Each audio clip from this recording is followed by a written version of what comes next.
Vloggeries. Ganyan?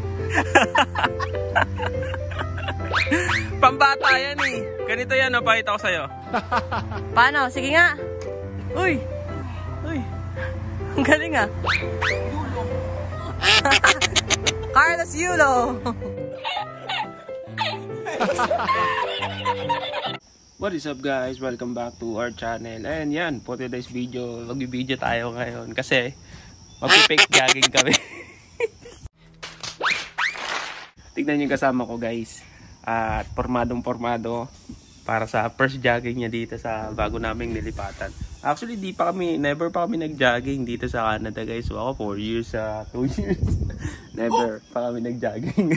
Ngayon pa lang. So ngayon guys, magja-jogging kami. Tapos konting kwentuhan tayo habang nagja-jogging tayo. Hindi siguro yung mga pahinga-pahingang interval yan. Pahinga natin guys. Tara, let's go. A few moments later. So dito kasi guys, may malapit sa amin, maraming mga joggingan.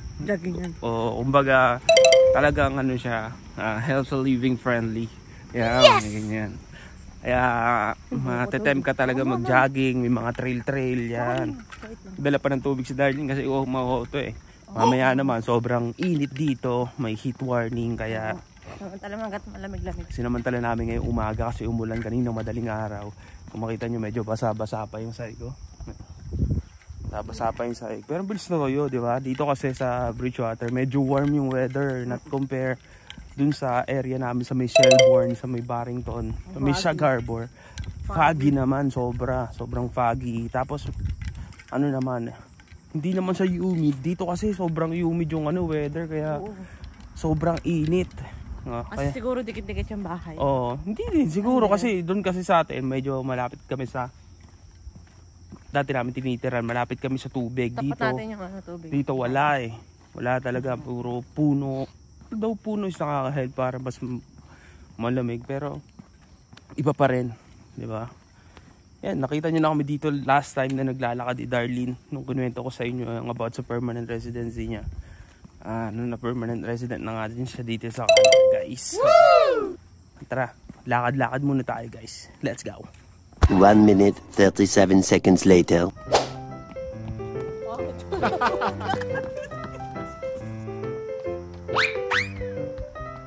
Yan natin guys kung gano'ng kakatagal to. Siguro hindi matapos tong video ko. Hihinto to eh.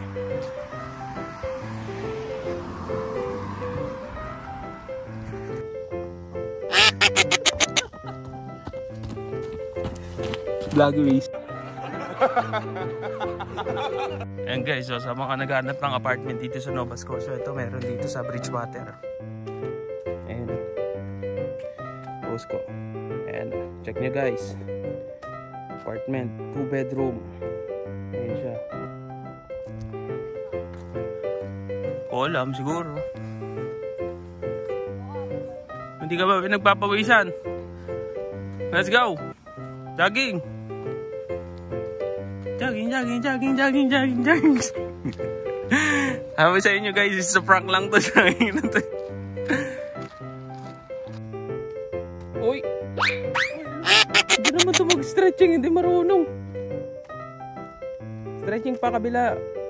Kabila. Yan. Ano bang stretching yan? Marunong ka ba? Jogging pa more. Oh, takbo.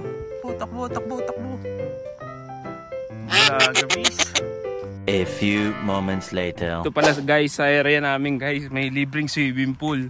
Kaya dito kapag sobrang init, may mga Canadian o kahit sino pwede mag-swimming dito sa area na to. Ayan. May mga sponsor yan. Sponsor din yung company namin. Yan, dito sa area na yan. Libre swimming pool.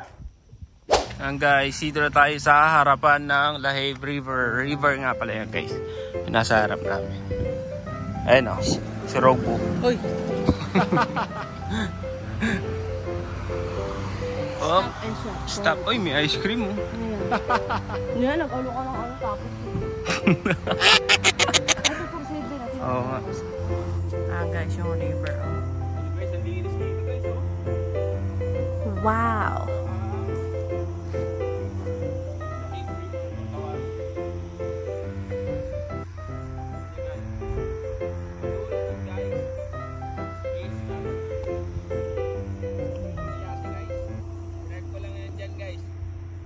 Umayate, oh wow. Wow! Parang pinaka-ano nila, park. Ano daw? The Mikmak. Ay, sige uy, malaglag ka dyan ha.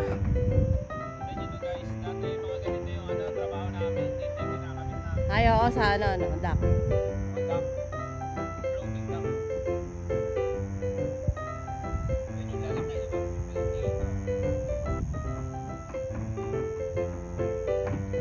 Yeah, may mga pa-flowers sila ngayong summer. Ayan, natiga mo si Mano. Napakain niya yung mga duck ng chicherya. Ubus na.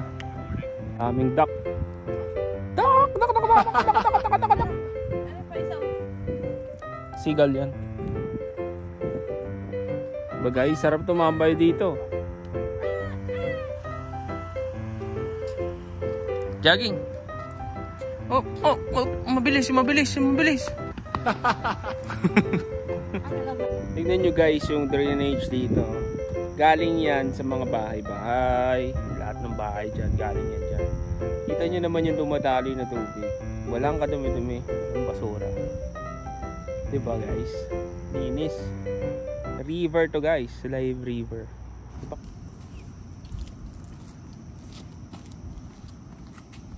Ay.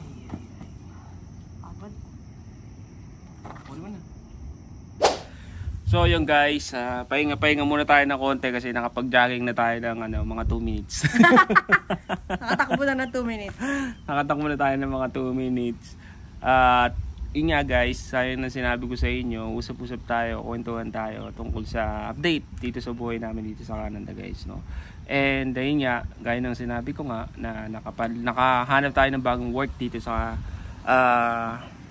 kumpanya dito sa Bridgewater, Michelin. Pagawa siya ng gulong, which is doon ako nag-work for almost 2 months na, no?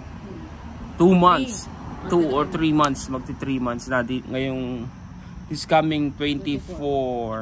Yan, magti 3 months na ako. So far, so good naman yung trabaho natin. Medyo nakakapagod lang talaga. Kung galing ka sa trabaho na magaan lang, maninibago ka pag nakalipat ka o magtrabaho ka sa Michelin. Doon sa Michelin, dalawang klase ng production ang meron. Merong, syempre, ang isip natin pagka word ng Michelin is gulong agad eh, no? Hindi mo akalain meron din palang other side ng factory, which is gumagawa din sila ng mga wire na ginagamit sa gulong, mga earth moving tires. Yan, so doon tayo na assign, which is para sa akin is good na bad. Good kasi new environment, new experience, and okay din siya. And sa tire side naman, ang pinaka downside lang doon kaya ayoko doon is yung medyo maamoy lang, syempre tire, di ba? Amoy gulong. Pero okay lang din kung doon tayo mapunta, pero pinalad tayo na mapunta tayo sa wire side kasi doon mas maraming overtime and then mas okay. Yun, shortcut na natin. Umpisa natin sa umpisa. Paano ba? Nag-apply ako sa Michelin ng April and then nag-start ako ng May 24. After noon, yung application ko is nag-send ako sa kanila online kasi nag-post sila Indeed and then nag-post din sila mismong site nila. And then click natin, nagpasa tayo ng application ng resume and na-pick tayo. After nating ma-select, na invite tayo for evaluation. Ang evaluation na yun is merong examination. Exam ka sa math, sa reading, in dalawang section pa. Basta may examination. Once na mapass mo yun, magpo-proceed ka sa next step, which is yung interview. And then sa interview nila, puro behavioral yung tatanong sa'yo, situational questions, and ayun, nakapasa tayo.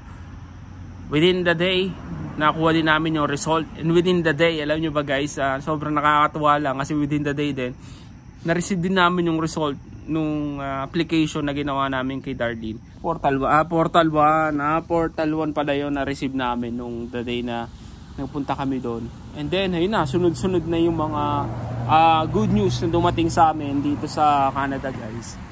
And after noon, ayun na, after na ma-hired, ang trabaho ko dun guys is 12 hours in a shift. Tapos rotational siya. Meron akong shift ng umaga, meron akong shift ng gabi. Pero in between those shift, meron tayong day off. So minsan 2 day off, minsan 3 day off. During those day off, pwede ka nilang tawagin for overtime. Kaya yun yung maganda. Ngayong buwan na to, since na-validate na tayo for a month, na-validate tayo, and then pwede na tayong kumuha ng overtime.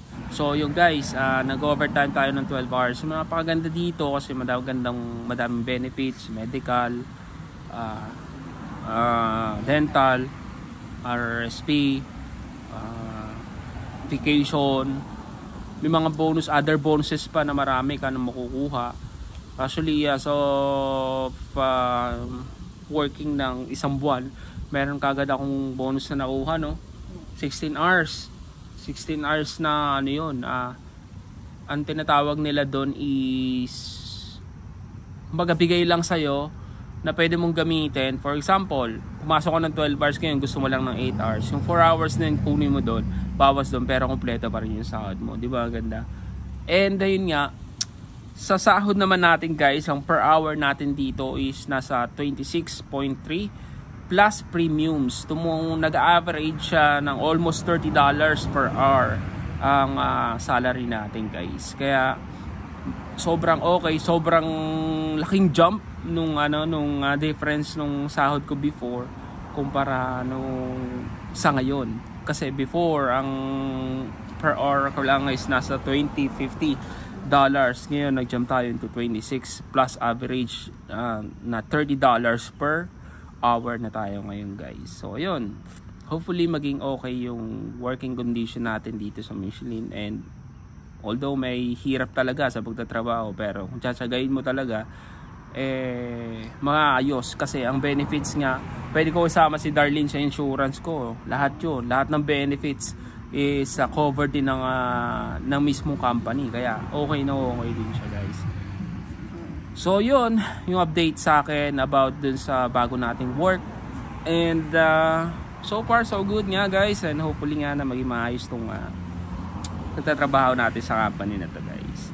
And more updates ang bibigay ko sa inyo about sa job natin. And so yun lang muna yung life update natin ngayon for today's video guys. And papagurin na lang muna namin yung sarili namin ng mga 3 minutes pa. Kasi naka 2 minutes na kami, di ba? So, ayan guys, kita-kita na lang tayo sa susunod nating vlog. And sa mga susunod pa nating video, please like, comment, and subscribe. And maraming salamat sa mga continuous supporters. And naghabang ng vlog natin. Si Abby, shoutout mo si Abby. Si Abby? Abby. Hi Abby, shoutout sa'yo. Oo, kasi siya nagsabi, wala na daw tayong vlog, doon na lang siya i-update. So, naging busy ang person. Ito, vlog tayo for today, ha? Yan, so, ayan. Busy kasi, kaya ngayon lang ulit nakapag-vlog. Medyo maraming sasakyan, and hopefully nadidinig nyo ako, guys. Ayun na lang, guys.